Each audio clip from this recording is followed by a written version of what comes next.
You're tuning in to Ready, Set, Reset, where our goal is to help listeners reset their outlook by talking more about mental health from different perspectives. We visit with a range of professionals across the field to get their input and insight on what's really going on. Our current series focuses on unraveling and understanding impacts of life transitions.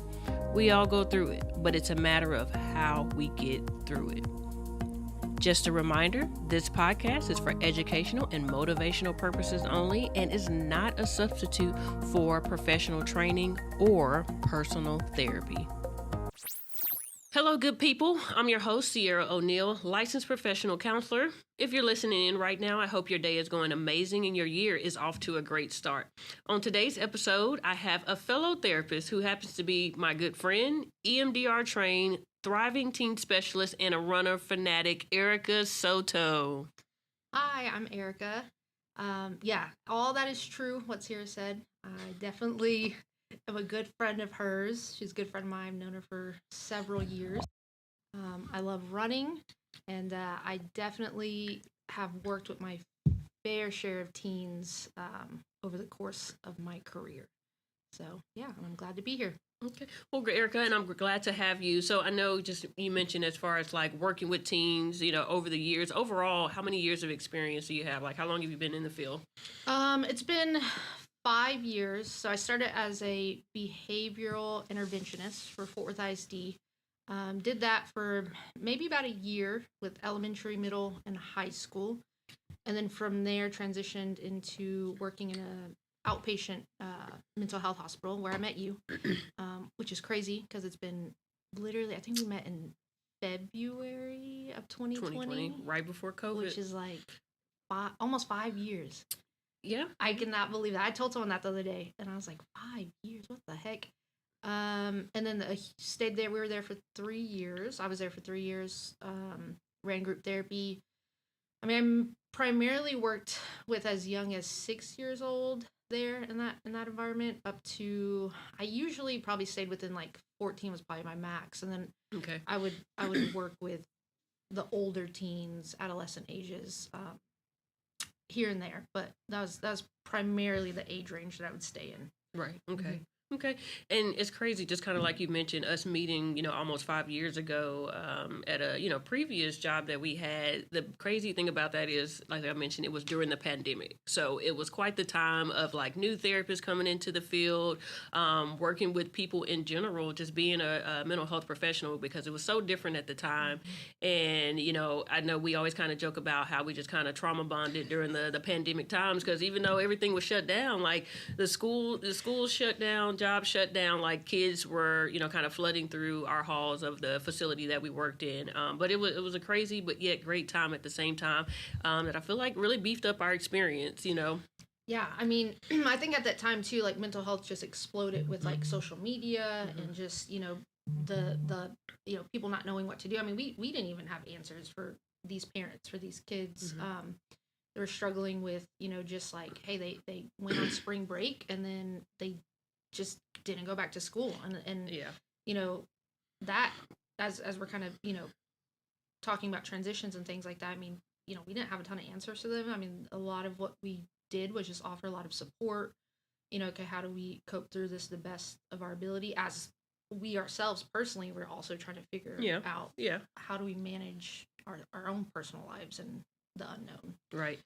Tough times. I mean, I'm definitely glad we're through that now. We're in a new year, 2025.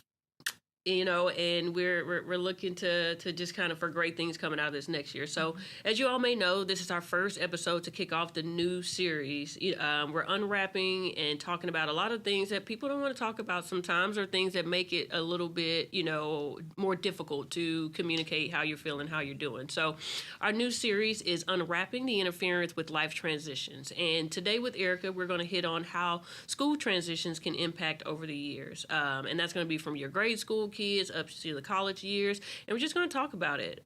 So as we get started and kind of jump into things, and I just want to kind of start with overall, Erica, as far as you being in the field, like why did you get into mental health in the first place? Yeah, I get that question a lot. And I think a lot of times it feels like I kind of just stumbled into it. Okay. I didn't really know what I wanted to do. I think I tried out a business course for a little while, and I was like, no, this is terrible. I don't want to do this. Yeah, that doesn't seem like you. Heck no. Oh my gosh, it was awful. And then I did I was like, oh, maybe I'll do like pre-med and like, do something in that realm of things, and hated that. And then I took an intro to psych course one of my first semesters in college, and I absolutely loved it. It was very fascinating. Okay. And then from there, I kind of just kept taking, my courses. Then it came a time where I had to declare my major when I transferred to the university that I had graduated from. And I was like, yeah, let's do this counseling route. And then they actually put me on the track for pastoral counseling, which I think is pretty funny. Okay. I was like, I can imagine doing that. And so anyway, so through that whole trying to figure it out in that path, I did land on counseling psychology. And, even though it felt like I kind of stumbled on it, I think from a super early age, I knew I just didn't want a job that I just wake up and go to 9 to 5. Yeah. Put my hours in and pays the bills and, just that be my routine. And so, I tell people also, despite just looking at it that way and feeling like I'd stumbled upon it, like, at some point it became really clear to me that this is like truly like my purpose, my passion in life. That it is like, I tell clients, I'm like, listen, I don't know who you think created us, but I know and I believe with every fiber of my being that this is what I was created to do. And so, the fact that like I get to show up every day and like fulfill my purpose and passion is it truly blows my mind. Like, people who I tell that to are like, man, like, you're so lucky that like not only is your purpose and your passion like something you get to fulfill, but like it's also your career, and it's what pays your bills, and the thing that you get to show up and do every single day. And I think a huge part of it for me is like this level of like honor and humility that I feel. That like I truly like, faith is something that's really important to me personally. And so it's a prayer that I pray pretty regularly of like, I pray that I never grow familiar with this like honor and humility that I have, that people come in and trust me with like, man, some of the hardest things that they're facing. And I think sometimes like it's easy to get wrapped up in like the day-to-day, come in, see my 8 clients, leave, help them the best that I can. But there's always like this one statement that a client can tell me that will immediately like put everything back in perspective for me. Okay. And it's, when they come in and they're like, Erica, I've never told anyone this before. And I'm like, oh my gosh, like I feel in the most like humbling way, like the weight of like what I get to do every single day. Yeah. Of showing up and like, sometimes I don't have the answers for them, but like, when I hear that, I'm like, oh my gosh, like even just sitting in this room with them, for them to just like share their story with me is like life changing for them sometimes. Yeah. And so like, your original question was, how did I kind of get into this field? And, in a nutshell, that's kind of how all this kind of played out. And something that I'm just like, overwhelmingly like grateful for, that this is what I get to do every single day. So even though it feels sometimes like I stumbled into it, like I definitely know that like at the end of the day, all of my choices definitely led me here. Yeah. To be able to do this, it's something that I absolutely love, and like I said, super passionate about, for sure. Yeah. No, and that's powerful, Erica. Just the way that you explain things, and I know you use the the term of like kind of stumbling into it, but life is about trial and error, right? So like you mentioned, as far as working a 9 to 5 or just kind of a go to work and go home type of job, like as a therapist, we can't do that. It's hard to do that, and some people think like, oh, we just come in and see clients, back to back and get out of here, but we take on a lot of heavy stuff that is impactful, and a lot of the things that clients, work with us through, or helping get them to another place. And like you said, it's so meaningful, and just kind of being able to be just so available for them, and, some people ask me too, like, don't you get tired of listening to people's problems? No. Like Erica, I love what I do, and if your head is in it and you want to help people and be there for them, when nobody else is, it's like, be that person. But that's why we kind of chose this field. I myself too, I was a little trial and error before I became a therapist. I wanted to be a nurse. I just knew I wanted to be a nurse from pretty early on. When I got to college, I couldn't get in nursing school, so I had to figure it out. I had to figure out what the next option was going to be, and I just kind of started exploring, child and family, and how the development of life happens, and just working closer with the people. So I still feel like I had the purpose in mind to help people, whether that's nursing or being a therapist, and it ended out, kind of well. So I appreciate you sharing that with us. Like I said, it's just so powerful, just kind of hearing that from another therapist, and because what we do is, it can be a lot, but it's also fun at the same time. Gosh, yeah, so much fun. It has its perks to it. So I know I called you earlier the teen specialist, just kind of getting in there and working with those teens, and a big majority of your career has been with working with teens. But if you had to say, who would you say your favorite population is to work with just overall, and why? I think, primarily has been with teenagers, and in the setting that I was in working with teenagers. I mean, we use that terminology a lot of, like, the acuity, which means just like the level of which these kids were coming in with as far as what they were dealing with. Very intense. I mean, we're dealing with, suicide attempts and self-harming and, just a multitude of really intense situations. And then you throw that together and it's like, okay, now I have 10 of these kids that I'm working with at once, not just one at a time. And so that was, at times kind of a lot, but, regardless of that, I think still, even as I transitioned into private practice, I think teens and probably like young adults is probably like my favorite population to work with. So when you say young adults, like maybe your recent graduates going into college or freshman, sophomore year college? Yeah, probably like early to mid 20s. Okay. Okay. Why, when you think about that age, what's the most peculiar thing about working with them? I think like with definitely with teenagers, they're sometimes a little stubborn, or their parents force them to come in. And it's really, really, I love being able to see them really just open up over the course of a few sessions of recognizing, like, oh, wait a minute, this person's actually just here for me. Like, even though my parents forced me here, like, they really actually genuinely care about me. And it's not, sometimes I think they come in and they think it's me, mom and dad against them. And I'm like, oh no, like, you're my primary client. Like, yes, I'm going to communicate with mom and dad. Yes, I'm going to encourage them to find ways to help support you. Right. But at the end of the day, like, I'm here to advocate for you. And so I think that helps. And honestly, a lot of times what I find with teenagers is, like, they just want to be heard. Like, they'll come in and I'll give them space to kind of talk about their day or their week or whatever. And, like, they just want to tell me sometimes about the drama that's going on at school or with their friends. And I'm like, okay, we'll take, in my head, I'm like, okay, we'll take 10 or 15 minutes. Because truly, they just want to be heard. Yeah. And, like, that's just what I hear, like, continuously. Nobody's listening. Gosh, yeah. With when I bring the families in, we do family therapy. I'm like, can you just listen to your kid, please, for like 5 minutes? Like, they're not looking for a solution. Yeah. They're not looking for, answers. They're not looking for feedback from you. They just want you to hear them. And so I think just over the process of working with teens, that's always like a really like encouraging thing to see the families also. How do I help them kind of integrate that and become closer to help them understand their teen? 'Cause, man, those teenagers are tough. That 13 to 14, whoo, yeah, they are challenging. They're figuring themselves out, going off to new schools, the transition of elementary to junior high, and it's just it's an interesting age. I can't remember or think back that far, like just kind of remembering what it's like. But I feel like I wasn't as stubborn as some, like teenagers during our time weren't. I don't know. I could be wrong. I'm not. What? I won't speak for all teenagers that were born in the 90s that grew up. But I was okay. I don't know. I mean, you could.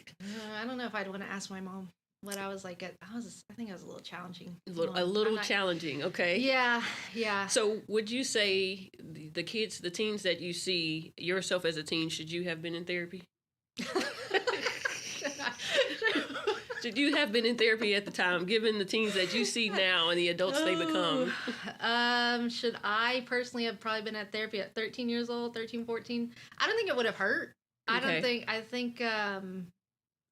it would have hurt. Okay. I definitely, wasn't struggling like some of these kids truly are, especially when we think about like the kids we've worked with in the mental health hospital.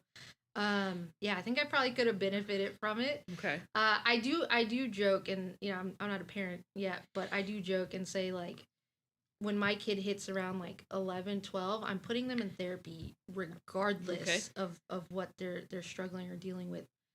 Just to have that healthy outlet, just to be able to go in again and just to be heard, right? Yeah. I don't care what my kid, I don't care if they're the best kid, I don't care if they're making straight A's, I don't care. They're going to therapy, and they're having a healthy outlet, and Okay. I mean, I support that. If nothing else, at least giving it a try to say, hey, just like you would go get a routine checkup at the doctor, you have to get a physical every year before you play sports or stuff at school. So why not, have a therapist just kind of starting at that age to help you navigate things that your parents probably can't help them navigate.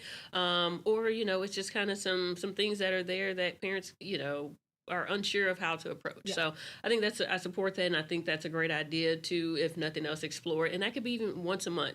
Some people feel like you have to go to therapy all the time. Then you have some people that think you can only come every other time and things will be okay. But some type of consistency, even if it's just, once every month, like, clockwork, once you get to a regular place, or that every other week of that check-in, just to kind of, have it in place. So as we kind of jump in further with the topic today and just kind of talking about things, talk to me about the impacts of school transitions, and maybe even for starters, for yourself, have you ever experienced personally any transitions that impacted you or affected life in any way?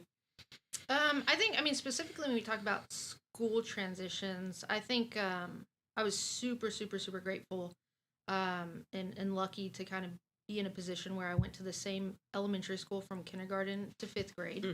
And then there was like, what they call like a sister school to that school I was at from 6th to 8th grade. So I literally grew up with pretty much a huge, huge percentage of these kids that I knew from 5 all the way up to 13, 14 years old. And then from there, we all kind of just scattered to different high schools at that point. Okay. I think that transition was a little challenging. I'm thankful that a good group of my friends went to the same high school as me. Yeah. But I think by the time I got to my sophomore year, I was just kind of over high school. And so I transitioned out of that into homeschooling, and then graduated early and went off to college. But I think probably the biggest transition was that transition from when I went from, like, I started at community college to university, and then I moved. I was only an hour away, but my mom wanted me to live in the dorms and like go experience college, to the fullest. Yeah. And so that was hard because, I didn't get to see my family every day. I had quit the job I was at that point for like 4 or 5 years. I'm a huge creature of habit and routine. So my whole routine just like imploded, basically is what it felt like. So I had to find a new routine, and then I'm living with roommates, which thankfully, it all worked out, and I'm super grateful that a lot of them became my best friends. Yeah. But I think, that first semester is probably a lot more challenging than I was expecting. Okay. When you say was challenging, are you saying like, did you feel isolated, anxious? Did you find yourself more stressed, or? Yeah, I think some of the challenges were maybe more socially. I think academically, I was kind of figured it out by that point. I was a little bit older when I had transferred. I was about 20. And so, I think socially, and just kind of, again, the routine, just being out of that routine was like really crazy, where I had to start from scratch of like, okay, now I have to figure out a whole new routine for my life at this point. Wow.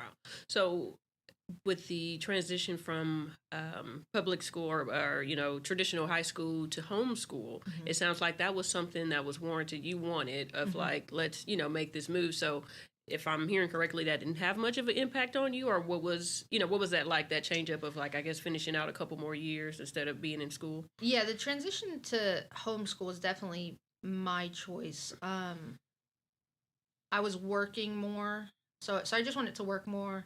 It wasn't too difficult. I think I also was really keen on like making sure I still kept my group of friends. So I was still going out with them. I was still, engaging with them. So thankfully, not I didn't feel like isolation. I had a lot of good work friends too that I spent time with. But I mean, definitely, I think from an early age, pretty aware of the significance of community and friendships that are just vital to just us as humans, truly. Yeah. Yeah, and that kind of goes back to what you were mentioning earlier, as far as like you mentioned friends and having those like group, a cohort of friends that you were transitioning through school, through schools. And, that's important. Like, that's important to our development. And no, we can't prevent it all the time. I know you have parents who are in the military, have these jobs that have to move all over, finances changes, like a lot of things change. But, for a kid, whatever grade they're in, but usually those younger grades, for them to have to transfer schools, in the middle of the school year, or just kind of after so many years of the school, it's a lot on them. And I've seen a lot of kids, impacted in the sense of, like you said earlier, nobody's listening to me. Yeah. So, the parents don't give them a fair warning they're about to change schools, or tell them the old saying of, you'll make new friends. It doesn't matter. It'll be okay. Yeah. And in reality, sure, most people will make new friends, but just that impact that it has of losing that friendship, and knowing of like, when you do go to, let's say you go to ninth grade and you've been going to some other school all these years, most people in that high school have been together for years. And so like transitioning into like finding your place in this new high school. I've had a couple of friends that did that, to where they were, in school with all the same people till eighth grade, and then ninth grade, like total different state environment. And it was tough for them. And, it, as far as like working through the elements of like the stress, getting parents to understand, trying to fit in, find your, your group. Yeah, just kind of seeing where you are, because then too, some people are labeling you already. So I think I've told you before, like, I was in Dallas and went to school in Dallas up until I was in the 6th grade, and then, or up until 7th grade. And then when I went to 7th grade, I went to school in Grand Prairie, and that transition in itself for me was hard. But I was at that time too, as a teen, I felt like, nobody really, they heard my cry, because I did literally cry, because I did not want to change schools, because I had this idea of like, oh, Grand Prairie, and growing up in Dallas. And when I went to my new school in Grand Prairie, I was kind of labeled as the hood kid, even though I was not hood, but I was from Oak Cliff. But yeah, I was and saying, when people found that out, it was this assumption, but I was the farthest away from just like what their idea was of somebody from Oak Cliff as a kid too. So I'm just a kid like y'all. But it was a thing for sure. And I remember not having a hard time adjusting, but I seen other kids that went through that as well. And it comes down to personality too at the end of the day. So when you think about maybe like our grade schoolers, the younger elementary kids, have you, worked with any of them, or noticed like any impacts that they've had from having to change schools, or even going from elementary to middle school, like the basics of, because that's natural. That's going to happen most of the time. Yeah, I think sometimes with that is, bullying's a big thing that I know schools are trying to crack down on for sure. And so sometimes when you get these kids who are transitioning from elementary to middle school, 6th grade, I think there's a lot of that kind of fear of, okay, what is bullying going to look like for them? They're now the youngest ones in the school. So that's something that I'm pretty mindful of when I'm working with those kids making that transition, and also just working with them on like, okay, how do I teach this kid healthy, assertive communication skills, boundaries, healthy interpersonal relationships. And really, I mean, a lot of it boils down to like just healthy communication skills. And I'm almost always working with kids, teenagers, to be able to really kind of assert themselves, communicate also with their parents, right? Because a lot of times the parents also feel like they're left in the dark, for whatever reasons. And so, yeah, so I think that's something that I'm always kind of aware of when I'm working with kids who are transitioning from elementary to middle school. Okay. And with you mentioning bullying and like I said, with those transitions, I've come to realize talking to adults and students that sometimes people don't even realize they're being bullied. You know, sometimes it's like things that are normalized and kids are saying stuff to them at school. So they don't go home and report it, or they don't go to, you know, parents and report like, oh, this kid's messing with me at school. It's just like, oh, you know, they're making jokes, or, you know, when they say it, I'm like, that kind of sounds like bullying, you know, when you put it out there. You know, and I think the aspect of when it gets too far, it's too far gone to where it's like, you know, some kids are getting in trouble. Like, why didn't you tell me somebody was messing with you? Yeah. Well, I didn't know. I didn't know how to come to you, you know, and it's like, I'm in a new place. So I'm not trying to ruffle any feathers either. You know, I want to be, you know, Just on fit the, in. yeah, and so sometimes people, you know, kids endure that bullying to think that that will help them in a better way to smooth the transition, right? And so with the bullying, I don't know if you've seen the news story or the article, but there was a little 12-year-old in, I think, Greenville County, and she attempted suicide because of bullying incidents. She attempted suicide, mom found her, and was able to get her to the hospital to where, you know, she didn't lose her life, but she was in a coma for quite some time, and now she's pretty disabled. And when the mom went back to tell the story, you know, she was just kind of transitioning into this, you know, the school that she was in, and there were kids bullying, making fun of her hair and things like that. And mom reported stuff to the school, and, you know, there's just kind of a lot of pointing fingers, right? You know, not trying to help and support her, but it's like the bullying gets so bad, and it's been like that for years now, to where people are at that point of taking their life, you know, but then it could start at home or somewhere else of like, if we ease with this transition, make sure that door is open, make sure we're, you know, as the parent, you're involved, perhaps some of that stuff could be prevented. I mean, you agree, just kind of with the... Yeah, I mean, parent involvement is a huge thing I'm focused on when I'm working with teens or kids. One, the kid's a minor, right? So like there needs to be some involvement and some communication with the parents. On my side of things.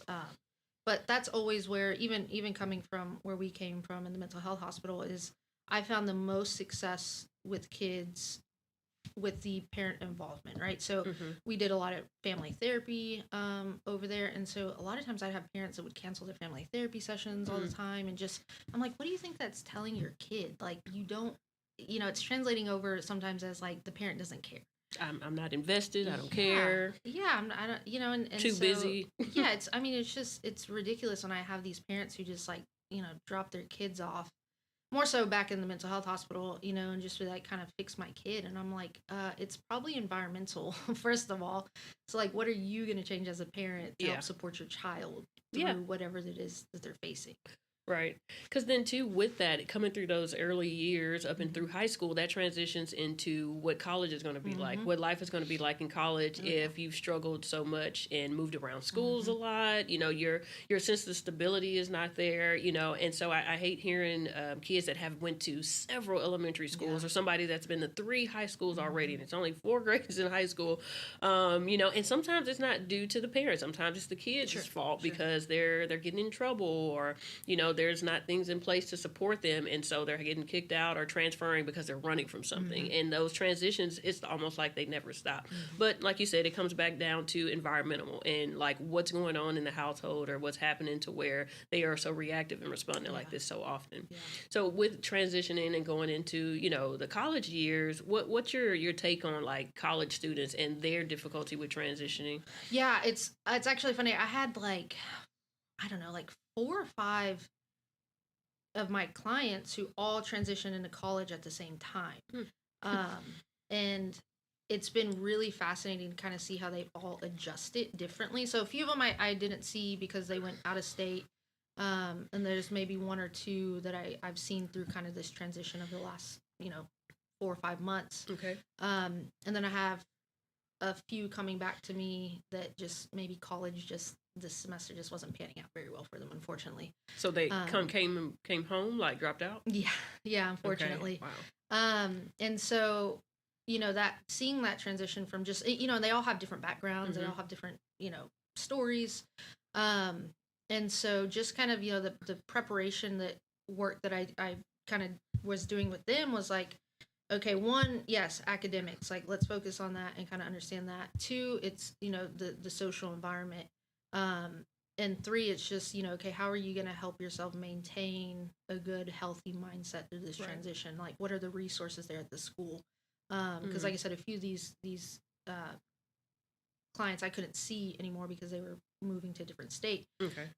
So, just doing that prep work was really, really important. And then truthfully, a few of them, they had parents that were like really hard on them and didn't give them a lot of freedom in high school. And like, I was like, oh gosh, I'm like wondering how they're going to do with all this freedom now that they're away at college. First thought is they're going to go wild, is what everybody says.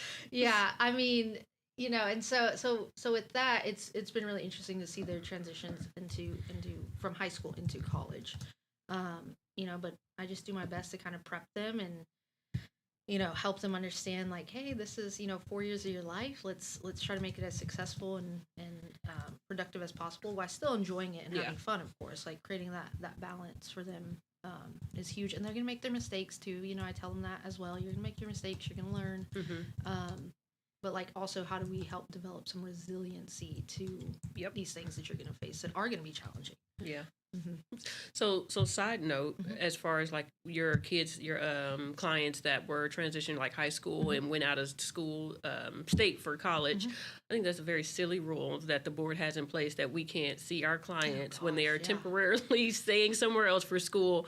It just makes no sense to me. Like, I can see picking up a resident from another state, but when we have these kids or even people that travel for work, that we can't legally see them because of this rule with the board. So if anybody from the board is listening, from the BHEC board, let's look at this rule and figure it out, because it's detrimental in many ways. So. I mean, and one of the kids, unfortunately, that went away, she's one of the ones who's coming back, or this client's one of the ones that's coming back, that just moving away just wasn't for them. Where I'm like, gosh, like, I wonder if I could have been able to see them, the interventions that maybe we could have done to help with that, work through it. Might have been helpful.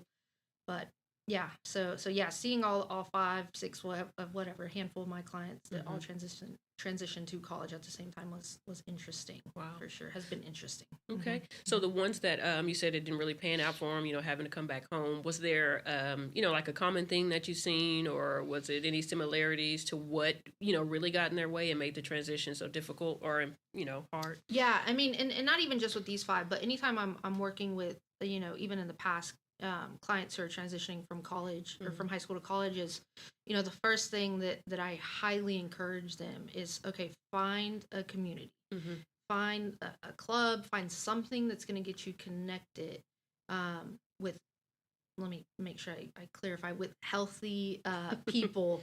So no gangs. You don't want them in no community gangs. No nothing? Partying, hardcore, none of that. Hardcore frats. Yeah.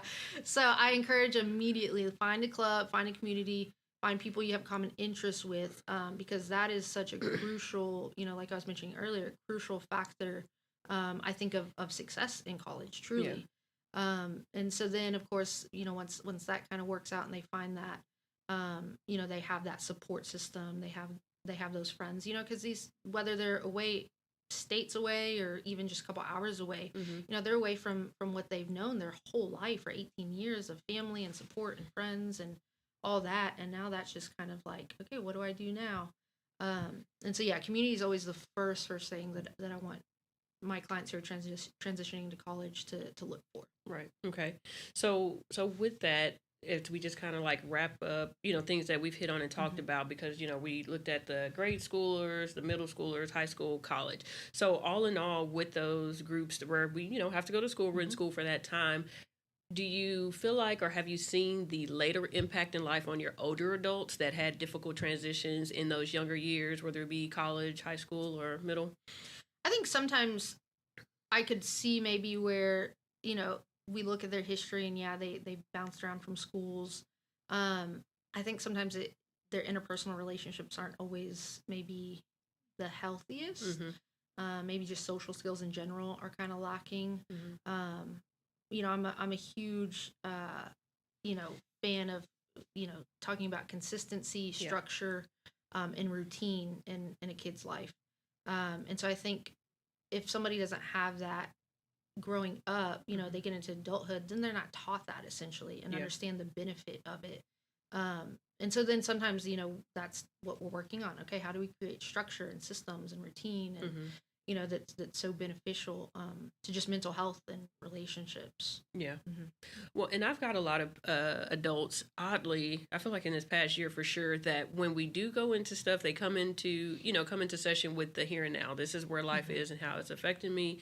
But when we dive into stuff, because, I love going into your childhood. Like, I don't know how I can work through things if we don't go there for most clients, but it is possible. But they start talking and tell me stuff. And I'm like, were you bullied in school? Did you, and these are a lot of situations where they were bullied and they just kept leaving the schools. They just kept leaving the schools. The parents were listening, but they were just running from the problem. Nothing was getting resolved. And now they're this adult and it's transitioned over into work. As soon as something happened at work, I'll leave this job. As soon as something comes up, I don't face it head on. I just keep, I keep transition. So it's like multiple transitions. And it's like, if you're constantly living in a state of transition, it's like your brain never has the ability to calm down, to, get those three things in place. Like you said, the structure, routine, and consistency. And it's just hard to ever grasp that. So, if you're an adult listening to this, or even if it, and you think back to childhood of like those things that were missing, when you were running away from stuff, today might be the day that it's time to figure out, hey, if I really love this job or where I'm at right now, I need to like break the cycle of like these constant transitions and just kind of take control of my life. Because that's what it's about at the end of the day. I feel like transitions of whatever comes up in life, and again, that's what we're going to be talking about through these series, it's inevitable. It's impossible to avoid sometimes, but with that, we can be a little bit more prepared, just kind of have a better awareness and kind of outlook on how to approach things, and it brace for impact sometimes, because with the the sense of it being inevitable, that impact that comes, we can at least control that sometimes of how hard it hits us if we're doing the work, and just kind of working towards something to help with the smoother transition. So I agree. So with that, Erica, is there anything else that we we may have not hit on that you wanted to add on, what we've talked about? I mean, I think for the most part, I think that's just there's so much to cover with this topic of like transitioning kids with schools and just general life transitions. And so I mean, I think for the most part, hopefully people got some good insights on and ideas of what that's like for them to transition, whether it's them reflecting back on their childhood and the impacts it's had on them now, or maybe they're currently going through it. But just also knowing that there's support out there, that is a huge part that I think is really important, that they don't have to kind of live in this uncertainty of this transition, that there's definitely, things that can be put in place to help them make it as smooth as possible with whatever kind of transition they're dealing with. Yeah. Okay. All right. So, just kind of, Erica, as we wrap up, before we close up, we do have a game. So we have a game here on Ready, Set, Reset that every guest is required to play. So I hope you're ready. I'm ready. So the game is called the stress test. So as a therapist, we never know what a client's going to hit us with, just kind of throw at us one session, and we got to be ready. We got to be quick, on our feet, efficient, and ready, because they are looking to us for support. And we, it just kind of test our ability and our knowledge of what we're doing. So what we're going to do is you're going to have 60 seconds to answer 10 random questions. The time will start after I read the first question. Okay. Are you ready? Yes, I'm ready. All right, 60 seconds on the clock. Can I skip? What if I don't know? You can skip and come back. Okay. So if you skip it, we're going to have to come back to it. So be ready, because you don't get a new question just because you skipped it. You get the same 10. All right, first question. Name a place where you should be quiet. The library. Okay, spell the word motivation. Oh, no. Motivation. Okay, what does CBT stand for? Cognitive behavioral therapy. Name a 90s TV show. Ooh, Hey Arnold. I'm gonna have to double check that. Name a word that rhymes with growth. Name a word that rhymes with growth. Ooh, I don't know. Skip. Name a state that starts with an M. Massachusetts. Okay. Name a fruit. Banana. Name a flower. With tulip. Do you believe in karma? No. No, not at Dutch all. Bros or Starbucks? Starbucks. 10 seconds. Name a word that rhymes with growth. Ah, gosh. 3 seconds. I'm just going to let the timer run on that one. I don't know. That is your time. Give me a word that rhymes with growth. Oath. Oath? Oh, okay. Uh-huh. Oath, like Oath. under oath. Mhm. Yeah. There Okay. you go. All right. All right. Well, you did pretty good. Besides one question, so you got 9 out of 10. So that tells me right there on the stress test that you're I'm pretty solid. good therapist. Yeah, pretty solid therapist. You're ready for whatever, even if you're not ready. No. They don't know. They're never going to know. My confidence. Look, it has to be on at least 7 or 8 It most of the does. time. Not a 10. 10, I think you're in session talking about yourself, but I'm at just, least a 7 or arrogant 8. at that point. Yeah. So yeah, well, good job. How was that for you? Was it easier than you No, expected? it was easy. Okay, I'm kind okay. of disappointed. Should you have less time? Probably less time. Okay, just really get in there. Mhm. All right. Well, you are our first pilot game runner, so we'll see how it goes the rest of the season. Yeah, maybe like 45 seconds. Okay. Yeah. Open the feedback. See. All right. Well, I appreciate you sitting down with me and being my guest today. You know, as we kind of talked about the elements and unwrapping, the transitions of school and life and how that happens for, students and even becoming adults. So before we close, if you had one thing you wanted to leave with our listeners, what would that be? Probably. I was just gonna say just go to therapy. Just go to therapy and get some help. Just go check your insurance benefits. Yes, this is what we're here for. We love what we do. So when you get a good therapist, just go to therapy. And to piggyback off of that, sometimes the first therapist is not the right one. So don't give up and feel like, oh, I tried it, it didn't work. At least try 2, maybe 3, depending on where you are in life, but definitely give a second one a try.